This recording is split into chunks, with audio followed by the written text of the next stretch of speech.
বিসমিল্লাহির রহমানির রহিম। আচ্ছা, সবাই একটু দেখেন, আজকে আমরা একটা খুব হৃদয় বিদারক ঘটনা দেখব, খুব গুরুত্বপূর্ণ। হ্যাঁ, আর আমাদের ক্লাসে যতগুলো অ্যাডভান্স টপিক দেখাইছি তার মধ্যে এটা একটা অন্যতম টপিক থাকবে। তো সবাই একটু মনোযোগ দিয়ে দেখবেন, বুঝতে অসুবিধা হলে আমাকে বলবেন। হ্যাঁ, দেখেন, আমরা আজকে যেটা দেখব, এখানে একটা সিরিয়াল নাম্বার দেখা যাচ্ছে, কাশেম, হাশেম, যাই হোক, এই পর্যন্ত আশা করি আপনারা সবাই বুঝছেন, তাই না? এগুলো আমরা আগেও ক্লাসে।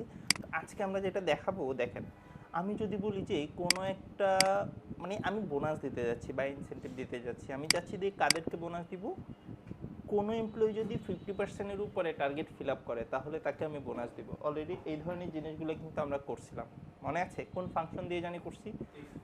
ইফ ফাংশন দিয়ে, মনে আছে আপনাদের?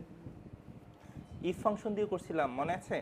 অর্থাৎ তুমি যদি 50%-এর উপরে টার্গেট ফিল আপ করো, তোমাকে আমি 500 টাকা দিব, অথবা যা সেল করবা সেটা 2% দিব, 1% দিব, XYZ একটা জিনিস দিয়ে দিব।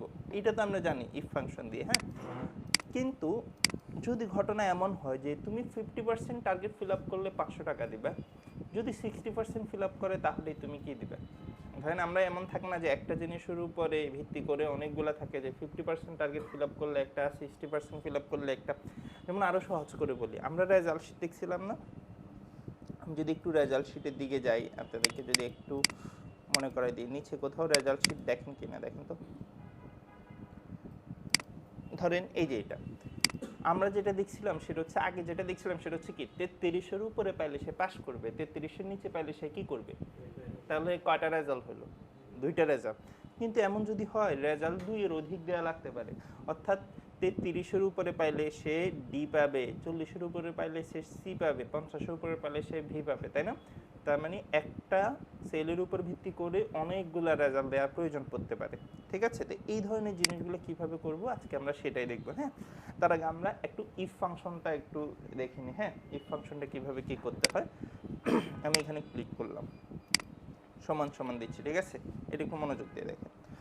সমান সমান দিয়ে আমি যদি বলি যে ইফ, প্রথমে এই সহজটা করি। ইফ আমি যদি বলি যে ভাই তুমি যদি কি করো বলেন তো আমাকে, তুমি যদি বড় হও অথবা সমান হও, কত থেকে বড়?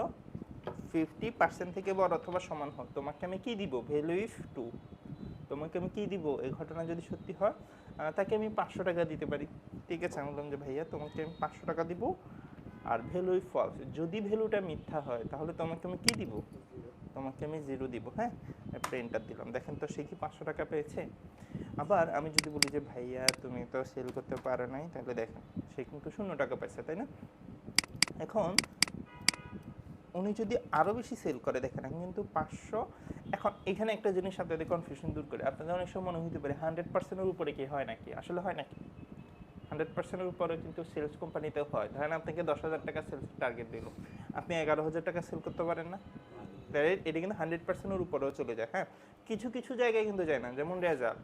এমন তো না যে আমি সব কিছু পারছি, স্যারই খুশি হয়ে আর আমার এই 100-এর সাথে 10 দিচ্ছে, এরকম এরকম কিন্তু হয় না। হ্যাঁ, তো এখন দেখেন, এইটা তো আমরা বুঝছি, তাই না? If function. এখন আমরা অন্য ঘটনা দেখব। আমরা এখন যেই ঘটনা দেখব সেটা একটু দেখেন, সেটা হচ্ছে কোনো একটা সেলের উপর ভিত্তি করে, আবারও বলতেছি, কোনো একটা সেলের উপরে ভিত্তি করে যদি 2-এর অধিক রেজাল্ট দেওয়ার প্রয়োজন পড়ে, আবারও বলতেছি, কোনো একটা সেলের উপর ভিত্তি করে যদি কয়টার বেশি রেজাল্ট দেওয়ার প্রয়োজন পড়ে? 2-এর অধিক, তাহলে আমরা ইফের সাথে আরেকটা ফাংশন ব্যবহার করব, সেটাকে বলা হয় নেস্টেটিভ। সেটাই আজকে আমরা দেখব। যদি কোনো একটা সেলের উপর ভিত্তি করে 2টা রেজাল্ট দেওয়ার প্রয়োজন পড়ে, value if 2, value if false, তাহলে শুধু ইফ ফাংশন। ঠিক আছে, তা আমরা এখানে 2-এর অধিক রেজাল্ট দেবো। 2-এর অধিক কি? 50% ফিল আপ করলে 50 টাকা, 60% ফিল আপ করলে 60 টাকা, XYZ। তো এটা কীভাবে করতে হয় দেখেন, আমি এখানে সমান সমান দিচ্ছি। সমান সমান দিয়ে আমি যদি বলি যে ইফ, প্রথম বন্ধনী, দেখেন এখানে বলতেছে লজিক্যাল টেস্ট। লজিক্যাল টেস্ট কোনটা? এইটা। আমি যদি বলি যে ভাইয়া এই সেল যদি কি হয়, বড় হয় অথবা সমান হয়, কত? 50। 50% থেকে বড় অথবা সমান হয়, তাহলে তাকে আমি কি দিব বলেন? আমি বললাম যে তাহলে তাকে আমি 500 টাকা দিব। এখন সে যদি বলে ভাইয়া 50% টার্গেট ফিল আপ করলে 500 টাকা দিবে, আমি যদি 60% ফিল আপ করি তাহলে তো আমাকে আরও বেশি দেওয়া দরকার। মার্কেটিং কোম্পানিগুলোতে এমনই করে না? তো তখন আপনি কি করবেন? তখন বলবেন যে ঠিক আছে ভাইয়া, আপনি তখন কি করবেন? ভ্যালু ইফ ফলস না দিয়ে এখানে আরেকটা ইফ দিবেন। ইফ আবার দিবেন এই যে লজিক্যাল টেস্ট। লজিক্যাল টেস্ট কোনটা? সেম জিনিসটা যদি বড় হয় অথবা সমান হয় কত থেকে? 60% থেকে। দুঃখিত, আমি একটা জিনিস আগে করছি, বড় ভ্যালুটা প্রথমে দিবেন। বড় ভ্যালুটা কি দিবেন? প্রথমে। যদি দেখেন যে একাধিক, তাহলে আমি যদি ধরেন 100%, আমি বললাম যে 100% ফিল আপ করলে তোমাকে আমি দিব 1000 টাকা। কত দিব? 1000 টাকা। যদি 60% ফিল আপ করতে পারো তাহলে তোমাকে, বা 50% ফিল আপ করলে তোমাকে আমি কত দিব? কত দিব? ধরেন 50 টাকা, ঠিক 500 টাকা। আর যদি তুমি 20% ফিল আপ করো তাহলে এইভাবে হতে থাকবে, বুঝছেন? তাহলে সেম যদি আরও থাকে তাহলে আমি কি দিব? আবার কি দিব? ইফ। এইভাবে যত থাকবে তত আপনি দিতে থাকবেন, যতগুলো থাকবে। হ্যাঁ, তাহলে আমি বললাম যে লজিক্যাল টেস্ট কোনটা বলে? Same same. তাহলে সেম জিনিসটা কি কি হবে বলেন? বড় হয় অথবা সমান হয় কত? ধরেন 10%। 10% থেকে বড় হইলে তাকে আমি কি দিব? দেখেন তাহলে তাকে আমি কি দিব বলেন তো? ধরেন 100 টাকা দিলাম, ঠিক আছে? মনে করেন যে আমি এইভাবে দিতে থাকবেন আপনি আপনার মধ্যে করে। আর একদম সর্বশেষ মনে করেন আরেকটা রেজাল্ট, সেটা আমরা কিসে দিয়ে দিতে পারবো? Value if false. সেটা আমরা কিসে দিয়ে দিব?